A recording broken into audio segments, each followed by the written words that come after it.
créditmaster.fr. Crédit renouvelable d'un an de 150 à 4 500 € assorti d'une carte payante et facultative utilisable dans le réseau Mastercard. Sous réserve d'acceptation par BNP Paribas Personal Finance. Vous disposez d'un droit de rétractation. Écoutez Sud Radio partout en France et à tout instant en DAB+.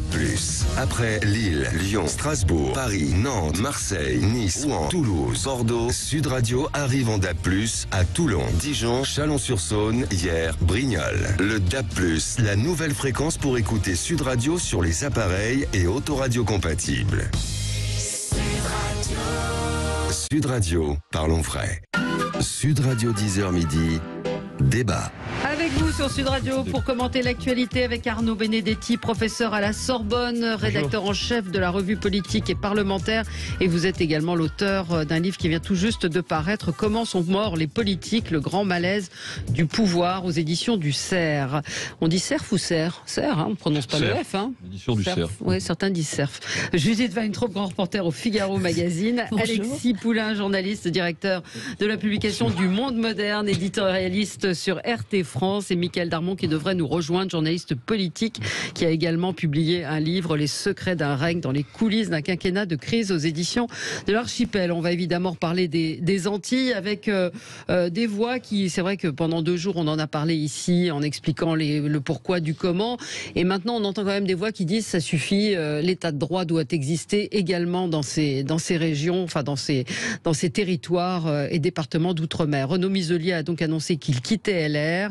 Édouard Philippe, lui, drague plutôt à droite. Et puis la 5e vague, en ce moment même, un conseil de défense sanitaire se tient en ce moment même. Faut-il des mesures plus sévères? Coup de cœur, coup de gueule, commençons avec vous, Judith. D'accord, alors moi, mon coup de gueule, c'est contre une dame qui s'appelle Ernestine Renet, qui est la coprésidente de la commission violences faites aux femmes au Haut Conseil à l'égalité entre les femmes et les hommes, organisme une instance qui dépend de Matignon. Je vous conseille d'aller sur son site où tout est en écriture inclusive. Je rappelle que quand Édouard Philippe était Premier ministre, il avait interdit par circulaire à l'administration d'utiliser l'écriture inclusive, et c'est un truc qui dépend du Premier ministre. Et cette dame-là, pour expliquer que la Seine-Saint-Denis est le record des violences conjugales, dit c'est parce que la coopération entre la population, les associations, la police et la justice y est particulièrement efficace. Elle trouve que c'est ça la raison, et pas du tout qu'il y ait des raisons culturelles à cette violence. Je trouve ça formidable.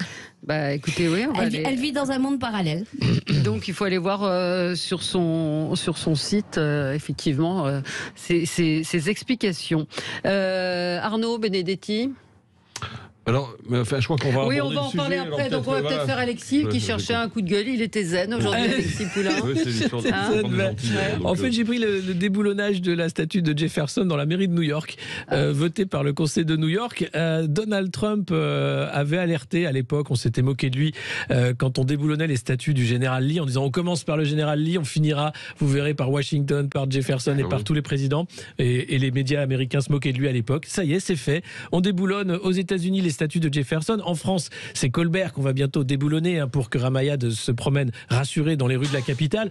Je crois qu'à un moment, je ne pense pas que ça va... Débaptiser Washington aussi. On peut aussi débaptiser Washington, on peut aller très très loin. Je crois que cette volonté de réécrire l'histoire rappelle des heures sombres, qu'elle n'est pas nécessaire. En fait, les statues existent, l'histoire existe aussi, la réécrire ne sert à rien. Par contre, ajouter de nouvelles statues, peut-être des figures qui ont été oubliées de l'histoire, ça c'est important. Déboulonner celles qui étaient là avant parce que elles ne plaisent pas à l'esprit de l'époque me paraît un exercice dangereux. Et à une minorité, c'est ce qu'il faut dire. C'est surtout ça. Et il faut nommer les choses par leur nom. Ça s'appelle du révisionnisme. Et le révisionnisme, c'est la marque des totalitarismes. Absolument, voilà, c'est dit. Est-ce que vous connaissez Brigitte Klinkert ? Oui, elle est secrétaire d'État. Bravo. Oui, vous la j'ai vu ça parce que j'ai vu ça ce matin. J'ai vu ça ce matin, elle est testée positive. C'est comme ça qu'on apprend le nom des ministres. Bérangère Abba, c'est qui? Bérangère Abba. Alors, elle est secrétaire d'État à la biodiversité. Vous êtes trop fort. À la transition, Joël Giraud. Ah là, merci. Je peux pas avoir. Voilà. Je peux pas cocher toutes les cases. C'est le secrétaire d'État auprès de la ministre de la cohésion des territoires et des relations avec les collectivités territoriales chargée de la ruralité. Allez, encore Nathalie Elimas, c'est qui? Je voulais pas. Ah ben voilà, tout ça c'est des ministres, des secrétaires d'État. Donc il y a des secrétaires d'État chargés de l'éducation prioritaire en France. Et on peut rappeler dont on a quasiment jamais entendu parler. Ouais. Alors peut-être qu'ils travaillent dans l'ombre, dans le silence, mais enfin, ce sont des sujets quand même. Alors est-ce que par le passé, finalement, parce qu'il y a eu quand même des gouvernements assez pléthoriques, par le passé, est-ce qu'on connaissait aussi tous les ministres et tous les secrétaires d'État? Peut-être un peu plus. 40, je crois. Ah oui, parce que c'est vrai que le gouvernement Castex, c'est le plus cher de la Ve République. Quand il a été intronisé, il est arrivé. D'ailleurs, il s'est pas excusé. Il a dit j'en ai pris plein. Et c'est le plus cher. Alors en termes de, on parle bénéfice-risque. Là, on parle de coût-efficacité. Je pense qu'il y a peut-être une question à se poser au niveau du nombre de ministres et de ce qu'ils font. C'est quand même dingue de se dire que c'est le gouvernement qui nous coûte le plus cher depuis le début de la Ve République. Ah oui, il y a Michael Darmon qui arrive. Depuis le début de la Ve République. Un petit peu en retard. Ah oui, vous êtes sûr de ça? Ah oui, c'était tout les. Il va être puni. Interro écrite, Michael Moi, Darmon. j'ai fait 50%, mais bon. Alors, interro écrite, si je vous dis Bérangère Abba. Eh bien, je dis, je sais pas, des députés LaREM. Joël Giraud. Commission économique. Nathalie Elimas. Éducation solidaire. Bravo. Vous êtes bon. Et Brigitte Klinkert. Actuellement à l'isolement. Oui, voilà. Il a le sentiment qu'elle était déjà isolée. Non, il s'avère que ça fait partie du paysage, mais elle était déjà un peu isolée déjà, donc en fait. Voilà, c'est un petit peu quand on en a parlé avec Juliette Ruffol, avec qui on prépare l'émission, on s'est dit qu'il y avait quand même un paquet de ministres ou de secrétaires d'État dont on ne connaissait absolument pas le nom, ni évidemment la fonction. Et notre ami Alexis Poulain nous a dit que c'était le gouvernement qui coûtait le plus cher de la Ve République, carrément. Vous avez un coup de cœur, un coup de gueule? C'est plutôt un coup de gueule parce qu'en fait on vient de s'apercevoir que bientôt il y aura la pendaison de la crémaillère de la maison commune de la République En Marche. Et alors on avait promis de changer les usages, de changer les visages, et on se retrouve avec Richard Ferrand, François Bayrou, Édouard Philippe et Stanislas Guérini. Donc déjà chercher l'erreur, donc quatre hommes, voilà, donc dans la bonne tradition de la politique française. Donc pour changer les usages et les visages, on repassera. Ouais, donc c'est pas 5 ans après, la nouvelle maison, quoi. C'est pas une. Non, c'est une maison commune avec déjà on sait des cloisons très très difficiles. Et François Bayrou qu'on a cité. Puis en fait, puis surtout ça va être difficile de faire rentrer. Le PSG ce soir en Ligue des Champions, les Parisiens se déplacent sur la pelouse de Manchester City. En cas de victoire, ils prendraient la première place de la poule et seraient qualifiés pour les 8e de finale. Coup d'envoi à 21h. Et puis c'est un scénario digne d'un film à gros budget. La NASA a lancé ce matin l'opération DART, fléchette en anglais, une fusée pour qu'elle s'écrase sur un astéroïde. Objectif, le dévier de sa trajectoire initiale pour tester la défense planétaire. Impact d'ici septembre 2022. Voilà pour ce tour de l'actualité en 120 secondes. Excellente journée à tous. Sud Radio 10h midi. Débat. Les débats avec aujourd'hui pour commenter l'actualité Arnaud Benedetti, professeur à la Sorbonne, rédacteur en chef de la revue Politique et Parlementaire. Votre dernier livre, Comment sont morts les politiques, le grand malaise du pouvoir, est paru aux éditions du Cerf. Judith Weintraub, grand reporter au Figaro Magazine. Alexis Poulain, journaliste, directeur de la publication du Monde Moderne, éditorialiste sur RT France. Michael Darmon, journaliste politique, et votre dernier livre, Les secrets d'un règne dans les coulisses d'un quinquennat de crise, aux éditions de l'Archipel. Parce que c'est vrai que des crises, tous les présidents en connaissent, mais Emmanuel Macron, c'était plutôt pas mal. On va parler des Antilles, on va parler de Renaud Muselier qui quitte LR, d'Édouard Philippe, grande interview à lire dans le Figaro aujourd'hui où il explique un petit peu son mouvement, cette maison commune plutôt à droite, on peut le dire, et puis 5e vague, des mesures plus sévères. On continue notre tour de table, on a fait un petit peu tout le monde. Non, vous a pas fait, Michael? Il vient de le faire. Ah si, vous venez de le faire. Il vient de faire la maison. C'est vous qui m'avez fait, je sais. J'étais perdue, j'ai lu autre chose en même temps, j'ai lu la liste du dessous. Sans fin, on recommence. C'est ça, on recommence. Non, avant de donner la parole à Arnaud, c'est plusieurs informations. Donc on apprend que Juan Branco vient d'être mis en examen pour viol. On apprend également que Karim Benzema a été condamné dans l'affaire de la sextape. Et puis Nicolas Hulot en ce moment qui est sur BFM pour se défendre d'accusations de viol. Le retour de Nicolas Hulot, on verra ce qu'il va dire. Et je voulais que vous commentiez cette information. Donc ça se passe à Grenoble et donc le maire de la ville a accepté de financer pour 11 000 € l'aménagement d'un rond-point, Pierre et Marie Curie très précisément, que occupent depuis 2 ans chaque samedi une vingtaine de gilets jaunes. Donc 11 000 € pour aménager, mettre une cabane, une pergola, a dit Céline qui est installée là-bas depuis 2 ans. Et donc voilà, c'est évidemment ça râle dans l'opposition. Vous en pensez quoi avec l'argent des contribuables? Ce qui est assez c'est de la démagogie, mais ce qui est assez drôle, c'est que Éric Piolle, il est écologiste et on se rappelle que le mouvement des Gilets jaunes a été déclenché par la hausse en protestation contre la hausse des taxes sur le carburant, taxes écologiques. Donc voilà, il arrose tout le monde. Voilà. En même temps, 11 000 € pour une maison du peuple sur un rond-point, c'est toujours moins cher que 17 000 € pour une piscine pour le président dans le fort de Brégançon. Donc c'est de l'argent bien dépensé. Oui, bravo. certes, ou que ouais. On peut imaginer que il y a une délibération au conseil municipal. Il n'a pas fait ça du fait du prince, donc c'est le fond, l'argent des contribuables grenoblois. Et quelque part, c'est effectivement cohérent avec le positionnement politique d'Éric Piolle. Moi, j'ai dit que c'était incohérent. Moi, je pense que c'est cohérent. C'est cohérent parce qu'il est quand même dans une logique d'opposition. Il est quand même dans la logique de dire on récupère les mouvements venant du peuple ou de l'opposition. Et c'est une manière pour lui de continuer un peu à exister dans le paysage parce qu'il a quand même perdu la primaire des écologistes et il faut quand même, d'une certaine façon, rester présent. L'opposition dit que c'est de la démagogie.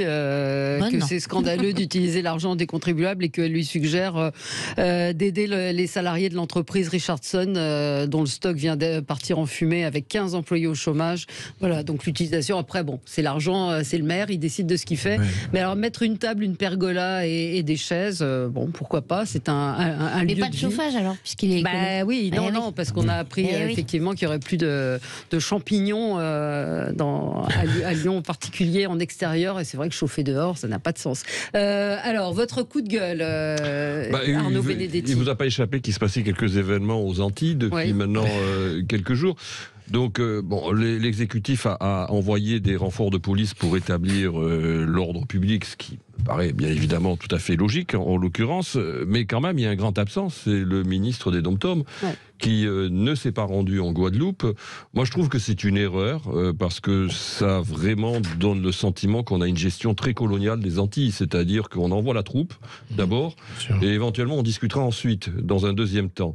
Moi je pense que c'est une erreur parce qu'il y a quand même une relation aujourd'hui de méfiance très forte entre la Martinique, la Guadeloupe et la métropole qui est lié à un sujet sanitaire.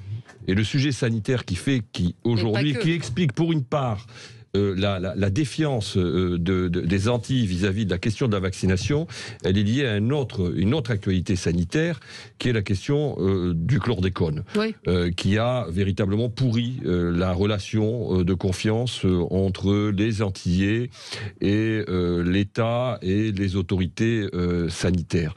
Je pense que ce qui est en train de se passer en Guadeloupe et ce qui est en train aussi de se passer en Martinique, c'est aussi, si vous voulez, au-delà de la question de la vaccination, révélateur finalement des plaies qui sont les plaies sociales, les plaies économiques, les plaies politiques des Antilles. Il faut quand même rappeler la situation aujourd'hui sociale des Antilles, c'est-à-dire que plus d'un tiers des jeunes sont au chômage, qu'on est largement au-dessus du seuil de pauvreté en Martinique et en Guadeloupe, de près de 35% par rapport à la métropole. Il y a des problèmes de distribution d'eau.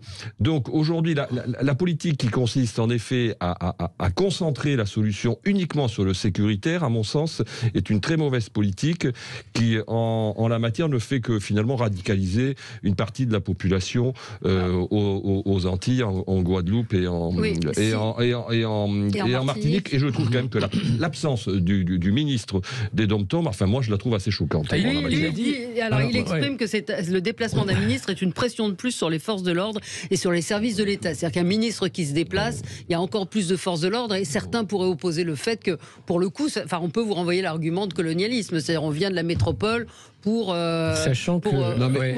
c'est vrai que... c'est d'ouvrir le dialogue quand même. Politiquement, c'est la seule réponse à donner à ce stade. Emmanuel Macron est en campagne présidentielle, il ne peut pas commencer face à tout ce qui se passe et toutes les émeutes urbaines et toutes les tensions et les violences, il ne peut pas répondre uniquement par une instance de dialogue qui n'existera jamais, qui n'aura jamais de consistance. Ça, tout le monde le sait. C'est peut-être la 15e instance de dialogue qui existe entre le gouvernement et ces territoires du pays. Mais le sujet, il est d'abord politique et sécuritaire. Ensuite, ce qui est vrai, c'est que, bien évidemment, la crise sanitaire n'est que le détonateur et l'étincelle supplémentaire d'un mal d'un problème qui est toujours là. Et à la fois dans ces territoires d'outre-mer, c'est à la fois l'exemple même du modèle social, puisque la grande majorité de la population vit des transferts sociaux envoyés par le gouvernement, donc par l'État, pour pouvoir permettre de vivre. Et en même temps, c'est aussi l'exemple absolu du malaise social jamais réglé. De territoires totalement laissés à l'abandon. Donc de ce point de vue-là, on se demandait le 17 novembre où étaient passés les Gilets jaunes 3 ans après, la colère se manifeste et vient percuter le satisfecit gouvernemental de cette pré-rentrée, cette pré-campagne. Oui, je trouve que qualifier ça de colonial, c'est malvenu, et territoire à l'abandon, je ne suis pas d'accord non plus. Certes, la chlordécone est un scandale absolu. Oui. Quand on regarde, il y a eu 2 missions parlementaires qui ont rendu leur rapport il y a quelques mois sur notamment les Antilles. En fait, l'État verse beaucoup d'argent. Les Antillais fonctionnaires, alors Michael a parlé des transferts sociaux. Pour les gens qui travaillent fonction publique, ils ont été, ils ont joui du même traitement qu'en métropole. Pareil d'ailleurs pour les gens mis au chômage technique. Le problème, c'est qu'il y a énormément de travail au noir et par définition, quand vous arrêtez de travailler au noir, vous n'êtes pas indemnisé. Et puis un autre problème dont je m'étonne qu'on ne parle pas, c'est la drogue. La drogue ravage les Antilles depuis des dizaines d'années, sans que rien ne soit fait sérieusement. Alors quand on s'indigne que la solution soit sécuritaire, moi, je suis désolée, il y a des voitures qui sont brûlées, des voitures de particuliers, des magasins saccagés, des pillages. Il faut évidemment rétablir l'ordre, et il aurait fallu le faire depuis beaucoup plus longtemps et s'attaquer à la drogue. Oui, Linda Kebab, ce matin, qui était chez nos confrères de CNews, disait il faut récupérer ces territoires, il faut récupérer le territoire. Est-ce qu'on peut laisser perdurer une situation comme celle-là? Alors, non, mais c'est une démission. Au-delà de la gestion néocolonialiste, c'est une démission de l'État, une de plus, mais qui fait qu'on arrive dans des situations. Enfin, c'est pas nouveau. Il y a eu déjà les émeutes de mai 1967 avec les morts qu'il y a pu avoir. Ensuite, il y a eu la grève de 2009. Michel Alliot-Marie qui était à la manœuvre, ça a été compliqué. C'est toujours une relation d'affrontement et effectivement des instances de dialogue qui ne servent à rien, du saupoudrage d'argent public. Mais sans jamais prendre à la hauteur ce que c'est que l'État. On a l'impression qu'à 7000 km, l'État français n'existe pas ou n'a pas la même saveur, on va dire. Non, enfin, pour moi, c'est quand même si vous voulez, ça traduit. Je dis pas que la situation de la Guadeloupe et de la Martinique, c'est pas une situation coloniale. Je dis que la façon dont on gère cette situation aujourd'hui a un relent de colonialisme. C'est-à-dire qu'il y a une histoire spécifique dans ces îles. En effet, Alexis Poulain a rappelé quand même les événements de 1967, d'ailleurs qui n'ont jamais été tirés au clair, parce qu'aujourd'hui on dit ouvertement, on dit 8-10 morts, en principe il y aurait eu 80 ou 90 morts, selon des chiffres en tout cas qu'un certain nombre d'historiens ont mis en avant.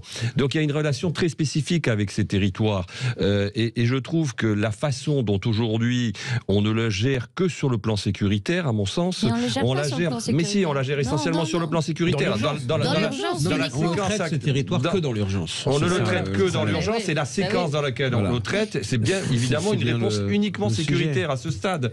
Donc, et on sait très bien qu'il y a une accumulation de problèmes. Alors, il y a une responsabilité des élus aussi. Il faut pas se le voiler. Je trouve que c'est un très mauvais signal qui est envoyé là-bas. Vous avez sans compter qu'il y a un autre territoire. Il y a un autre territoire sur lequel on devrait aussi se pencher, c'est la Guyane, parce que il y a la contagion en Martinique, il y a la contagion possible en Martinique, mais aussi la contagion possible en Guyane. Ce qui est frappant là, alors qu'on est vraiment maintenant à l'orée de la campagne présidentielle, c'est que vous avez quand même l'exécutif qui est coincé entre deux crises. Vous avez la crise aux Antilles, maintenant globale, et également la crise des pêcheurs. Et vous avez deux crises territoriales qui sont liées aussi à des problèmes généraux de gouvernance, qui sont des problèmes de fond, et qui viennent vraiment télescoper le discours global. Vous avez cité rapidement, mais c'est aussi très important ce qui se passe dans cette région-là. L'usine SAM en Aveyron vient également percuter le discours glorieux sur l'industrie revient, c'est formidable, la reprise est là. Je me demande qu'est-ce que c'est, ce que ces ouvriers aujourd'hui qui attendaient le feu vert de Renault pour pouvoir reprendre de la sous-traitance et refaire retourner une usine. Eh bien, Renault ne veut pas mettre d'argent. Vraiment, Renault est tellement à la peine, et certainement, et on voit bien que ça met aussi par terre un tissu social et local pour l'économie. Donc, la réalité est quand même bien différente. Mais l'État est piégé d'une certaine manière aussi. Il y a un autre aspect avec cet exécutif, c'est que c'est un exécutif qui est très centralisateur. C'est-à-dire,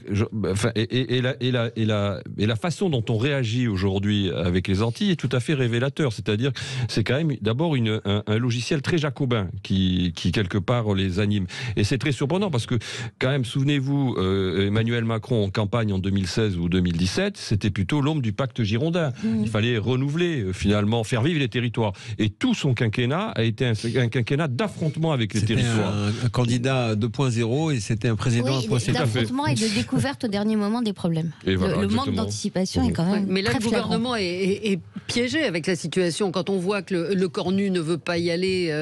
mais il ne peut pas y aller. Vous vous rendez compte, dans la situation dans laquelle il est, le dialogue est impossible. C'est parti du coup de gueule d'Arnaud qui dit qu'il devrait y aller. En fait, je suis désolé, mais à quoi sert un ministre des territoires d'outre-mer ? Sur le plan strictement opérationnel, aujourd'hui, dans l'état de la situation, il est inutile qu'il y aille. Parce qu'il sera, pas écouté, il sera conspué éventuellement, chahuté, et c'est un cercle sans fin. Donc là, d'abord, bien évidemment, il faut faire en sorte que le calme revienne, que la vie normale puisse au moins un peu reprendre, et après, on démarre donc un dialogue. Et c'est pourquoi, au même moment où vous avez encore les émeutes à Matignon, à Paris, on décide d'une instance de dialogue, c'est là aussi... Si je te dis grande marque de sport, tu penses à quoi? Intersport. Ouais, et si je te dis bon plan? Black Friday. Oui, c'est ça, trop forte. C'est le Black Friday chez Intersport. Jusqu'au 29 novembre, le blouson Oxbow Ivanka pour homme est à 69,99 € au lieu de 139,99 €, soit 50% de réduction. Intersport. Voir conditions et liste des magasins participants sur intersport.fr. Click and collect, drive et livraison à domicile aussi disponible. À tout instant, écoutez Sud Radio en voiture, au travail, depuis votre smartphone. Installez l'application Sud Radio depuis le Google Play ou l'App Store. Sud Radio 10h midi. Débat. L'oxygène. On est ensemble avec vous jusqu'à midi pour commenter l'actualité. On va changer de sujet, mais juste quand même une dernière question. Comment ils vont s'en sortir? Comment ce chaos qui est en train de s'installer peut se terminer? Est-ce que l'appel de l'intersyndicale à ne pas lever les barrages peut apaiser les choses? Ce sera un test de voir si effectivement cette intersyndicale qui s'est organisée depuis 2009 et qui est vraiment assez solide entre elles en tout cas, dans ses revendications est assez unitaire. On verra si elle arrive à avoir de l'influence sur les casseurs et puis sur ceux qui font les barrages. On va voir aussi quelles seront les traductions politiques de ce mouvement-là, parce que l'intersyndicale dont parle Michael, les indépendantistes y sont majoritaires. Ouais. Et on sait très bien que ces courants-là travaillent les Antilles.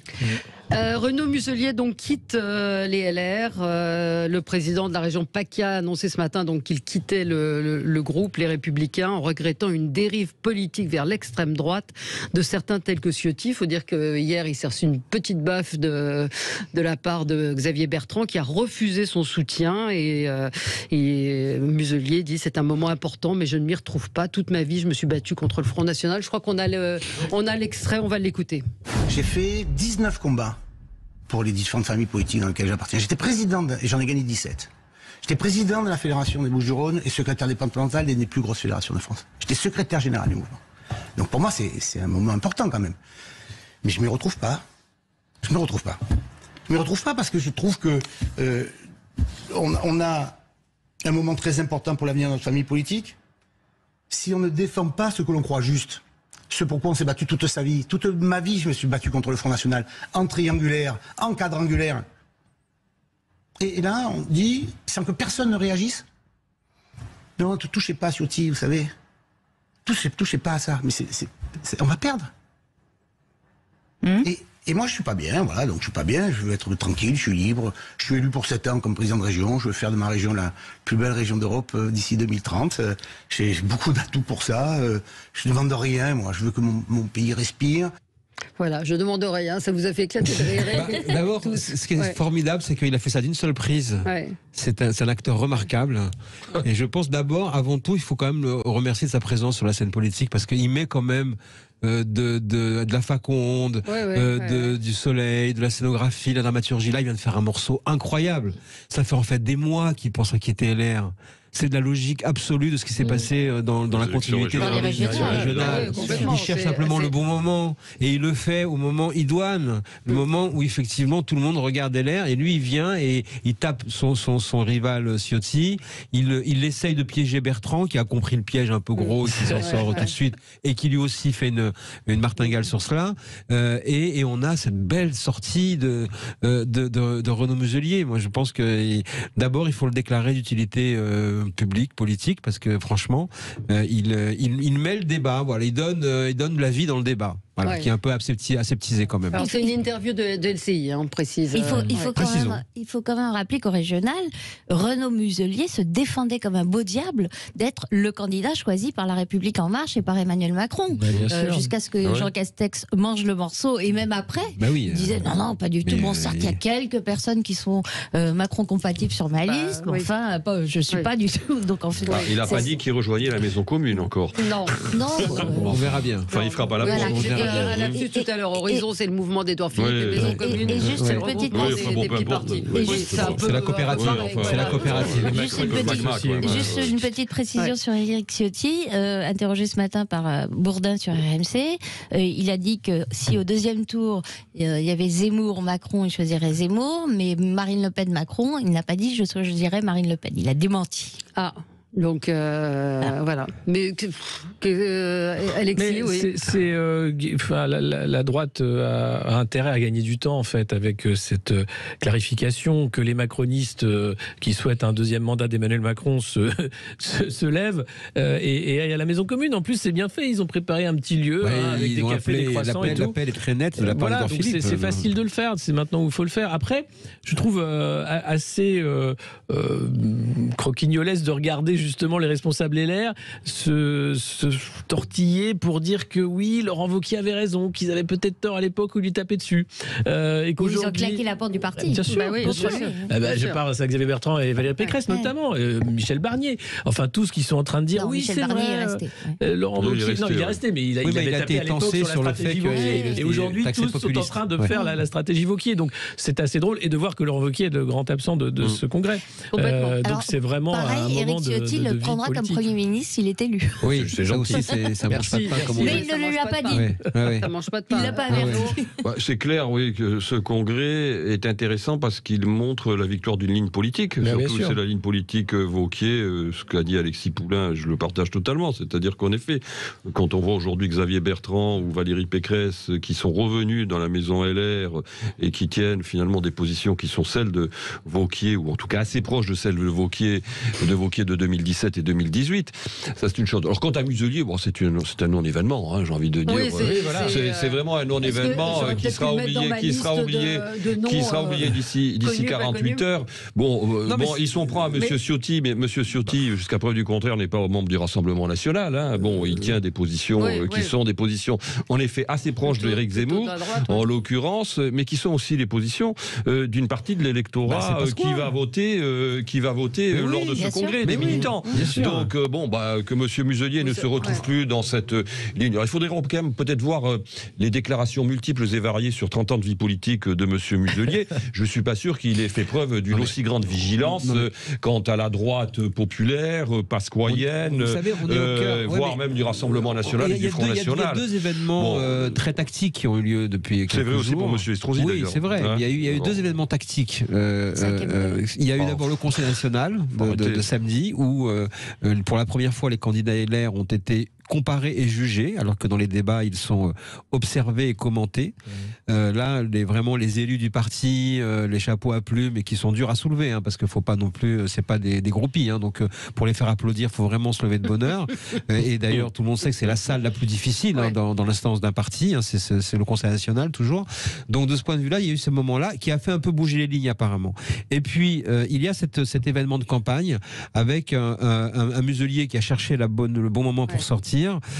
Il le cherchait depuis longtemps, et un Bertrand qui en a profité immédiatement pour envoyer un message en disant aux militants: regardez-moi maintenant, je suis LR. Pas question qu'on touche à Éric Ciotti, parce que le rôle d'Éric Ciotti dans cette compétition très tactique a été de siphonner l'électorat Barnier-Wauquiez pour devenir faiseur de roi dans un éventuel deuxième tour dont on ne connaît pas la configuration. Donc je pense que c'est un événement supplémentaire dans cette compétition très tactique et politiquement intéressante, parce qu'elle remet la droite dans sa vraie mission, c'est-à-dire quand elle est forte, elle arrive à contenir les extrêmes.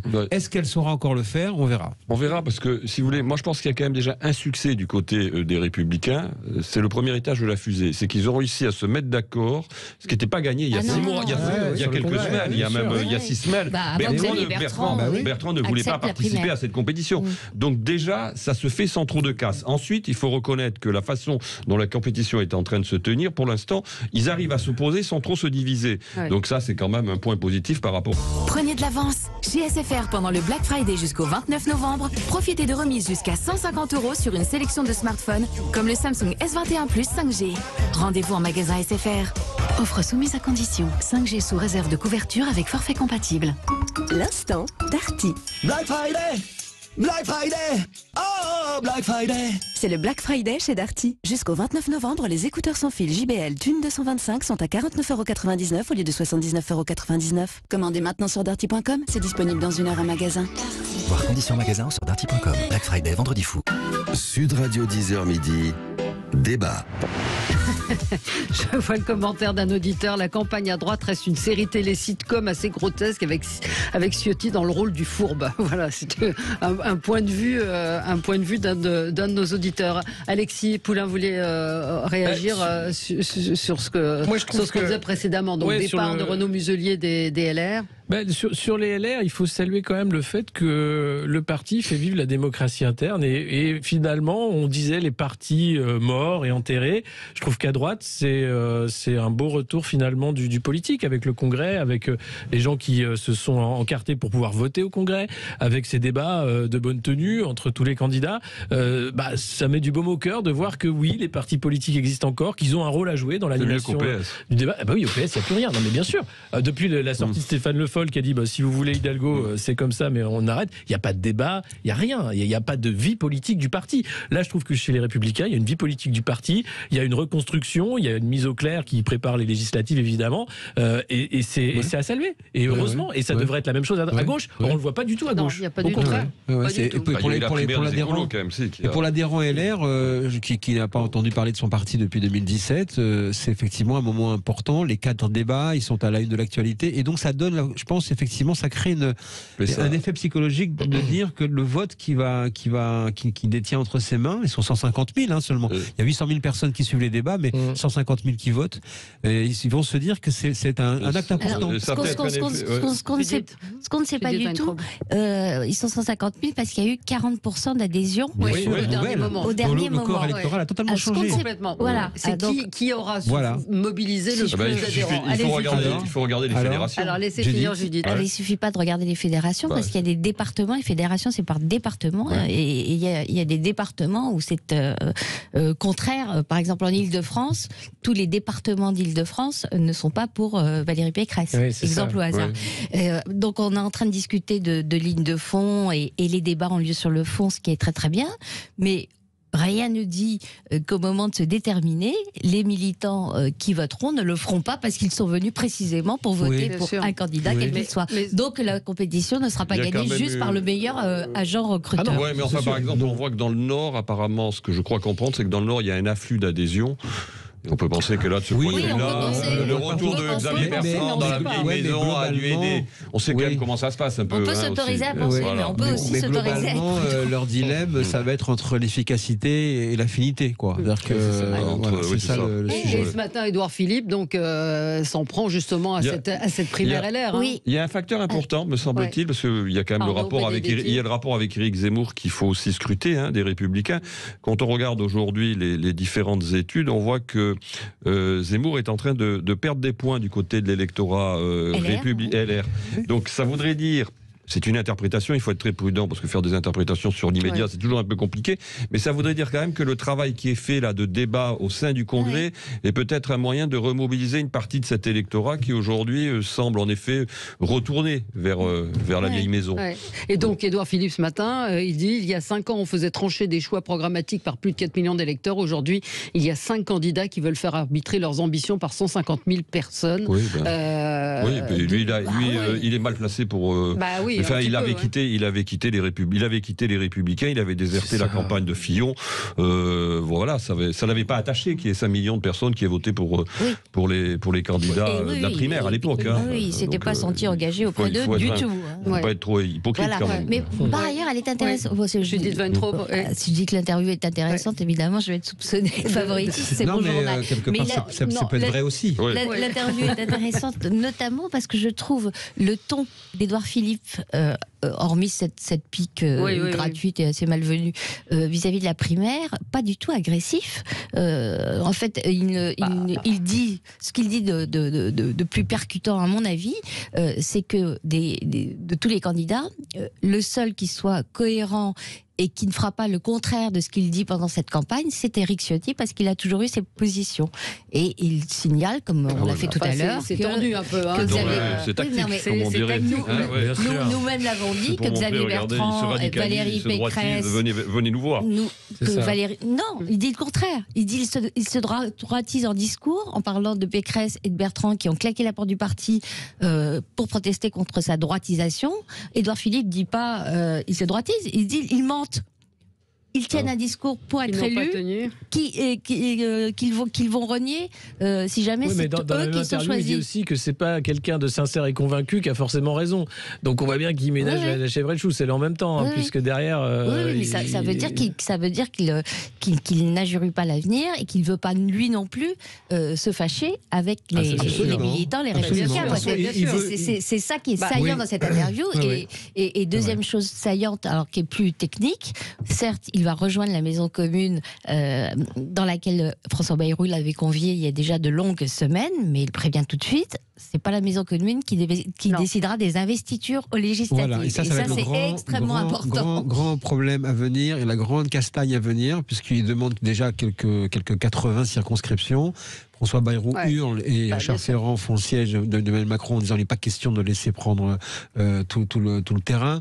Donc de ce point de vue-là, on est juste au début des hostilités. Voilà, ça veut dire que la maison commune, c'est bien pour prendre le thé, mais les choses sérieuses, ça ne se ailleurs. La maison commune, c'est quelque chose qu'on a très bien connu dans la vie politique française, c'est l'UDF, purement et simplement. C'est le retour de l'UDF. C'était une confédération de partis où on se battait entre partis justement pour les investitures. Moi, ce qui me frappe dans la démarche d'Édouard Philippe, que je trouve intéressant, intéressante, c'est qu'il dit, et le répète encore ce matin partout, et il écrit j'ai créé un parti.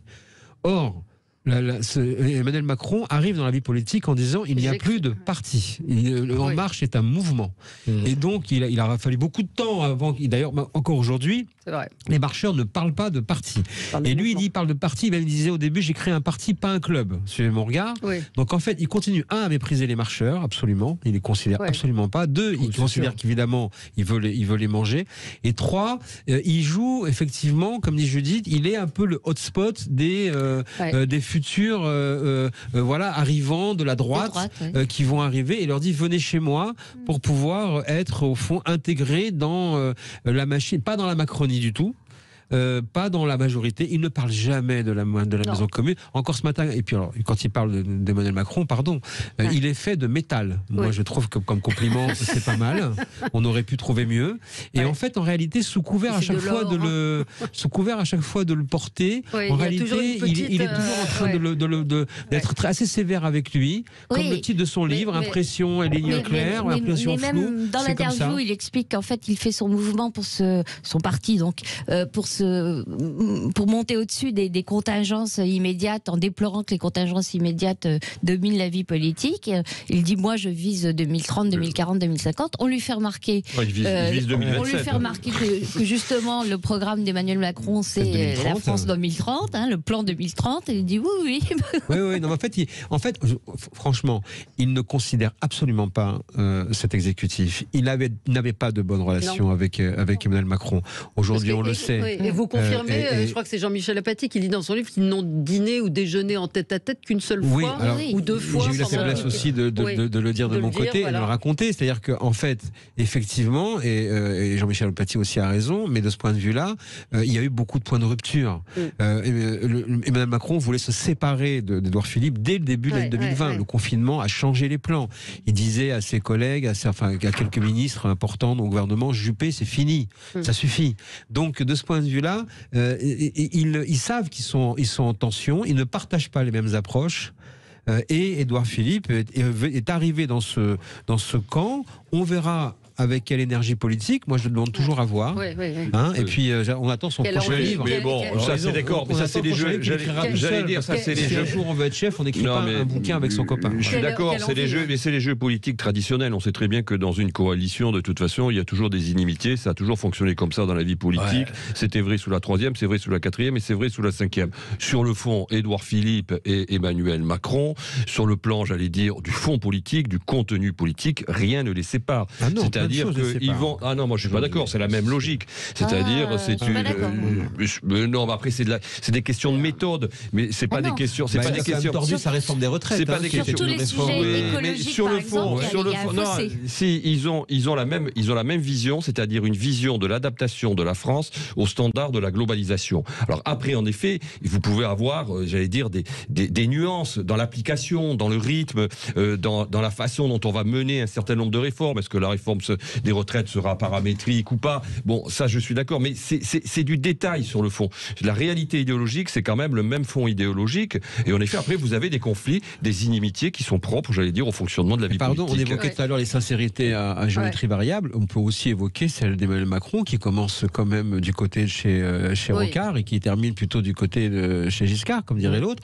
C'est-à-dire qu'en fait, il y a eu quand même tout un glissement politique durant ce quinquennat qui n'était pas non plus dans le catalogue de départ. Donc, de ce point de vue-là, Édouard Philippe, il a repéré aussi les géométries variables et aujourd'hui, il se rapproche de Macron parce qu'au fond, c'est le centre droit qu'il a toujours connu. Oui, bien sûr. Et de plus en plus. Neuf et reconditionné.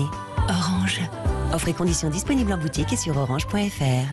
3 3 3 3 3 3 3 3 3 5 5 5 5 5 5 5 5 5 10 10 10 10 10 10 10 10 10. Comme c'est beau. Mais le plus beau, c'est qu'avec 7LM et la carte de crédit renouvelable Cora Mastercard, vous pouvez régler tous vos achats de fin d'année en 3, 5 ou 10 fois à crédit chez Cora et dans vos enseignes préférées. Carte disponible dans tous les magasins Cora. Conditions sur 7lm.fr. Crédit renouvelable d'un an de 150 à 4 500 € assorti d'une carte payante et facultative utilisable dans le réseau Mastercard. Sous réserve d'acceptation par BNP Paribas Personal Finance. Vous disposez d'un droit de rétractation.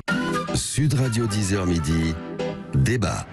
voir quelque chose. Quelques mots, je pense qu'on en reparlera évidemment demain parce que c'était en même temps que nous parlions. Nicolas Hulot qui est intervenu sur BFM pour dénoncer un complot, un acharnement contre lui, puisque demain, Envoyé spécial a prévu de programmer une émission avec des témoins qui l'accusent de viol, 5 femmes qui l'accusent de viol. Donc comme la fois précédente, il est allé précéder la diffusion, puisqu'il l'avait fait avant même la sortie du journal Hebdo, vous vous en souvenez. Oui. Et là, il est allé sur BFM pour dire qu'il se retirait de la vie publique. Donc, non, mais ce qui est très important, Valérie, c'est ce que vous soulignez hors antenne, c'est qu'il avait dit je demanderai à la justice de laver mon honneur. Il avait porté plainte en diffamation, il a retiré sa plainte. Il a retiré sa plainte juste avant Noël ou juste après Noël, je ne sais plus si c'était le 24 ou le 26 décembre. Donc, s'il retire sa plainte, c'est que quand vous portez plainte pour diffamation, vous devez prouver qu'il y a diffamation. Auquel cas, c'est le procès même qui se tient. Donc, non, mais je crois qu'il quitte la vie publique pour éviter que la vie publique l'exfiltre, en fait. C'est aussi simple que ça. Et pour essayer de se victimiser, peut-être. Oui, puis se victimiser une dernière fois en disant voilà, au moins j'aurais dit ce que j'avais à dire, mais le mal est fait. Enfin, 5 témoignages, c'est pas un témoignage. Ouais. On est dans autre chose. Sachant qu'il est présumé innocent. Oui, sachant qu'il est présumé innocent, absolument, et vraisemblablement un certain nombre de ces affaires seront prescrites. Moi, ce qui m'intéresse plus, c'est avec le temps, puisque aussi le quinquennat se termine. Ouais. Il restera la grande erreur de casting d'Emmanuel Macron quand même, qui a été au fond assez sensible aux sirènes médiatiques assez classiques. Pour quelqu'un qui voulait aussi changer les codes. Il est allé chercher la vedette de télévision, de TF1, qui n'a jamais su transformer son statut de lanceur d'alerte en producteur de politique publique, qui a provoqué le début de la colère des Gilets jaunes, qui a plombé le début vraiment du quinquennat Macron. Donc, franchement, après son travail permanent pour à la fois se victimiser, se présenter comme étant l'icône intouchable, est assez connu, assez classique. Bon, ça va peut-être mal se terminer pour lui, ça c'est son problème. Mais politiquement, je trouve qu'il n'aura pas servi sa cause, qui est une cause que les Français partagent, qui peut avoir beaucoup de bonnes évolutions. Et à chaque fois qu'il apparaît à la télévision, c'est pour dire c'est terrible, le malheur est sur nous, on va tous exploser, on va tous mourir. Et il n'a jamais su porter sa cause. Pour avoir parlé avec certains de ses collaborateurs, il ne savait pas comment le joindre, il était assez peu présent, et il n'a pas du tout travaillé. C'est le problème de ce type de profil qui n'est pas politique, c'est-à-dire, finalement, après tout, Zemmour, c'est un peu ça aussi, d'une certaine manière, c'est-à-dire des gens qui sont des agitateurs dans leur camp idéologique, mais qui n'arrivent pas à se transformer en politique, parce que tout simplement, la politique, ça exige à un moment donné d'assumer des responsabilités et d'être responsable. Et là, c'est vrai que le problème du lot, c'est que c'était une belle prise, en plus d'État de président de la République avant. Mais une très mauvaise prise, au contraire. Non, c'est une très mauvaise prise. Non, mais c'était une belle prise sur le papier. À l'époque, il était populaire. Ça fait 10 ans qu'il fait les bancs d'essai à chaque fois, qu'il fait défier les gens, qu'il donne des leçons. Et quand on n'est pas d'accord avec lui, on se fait tenser de tout. Bah voilà, il se fait juste d'attendre un peu. Médiatiquement, c'était une belle prise. Et après, bien la prise n'a pas confirmé politiquement. L'échec était inscrit dès le début. Dans la nomination.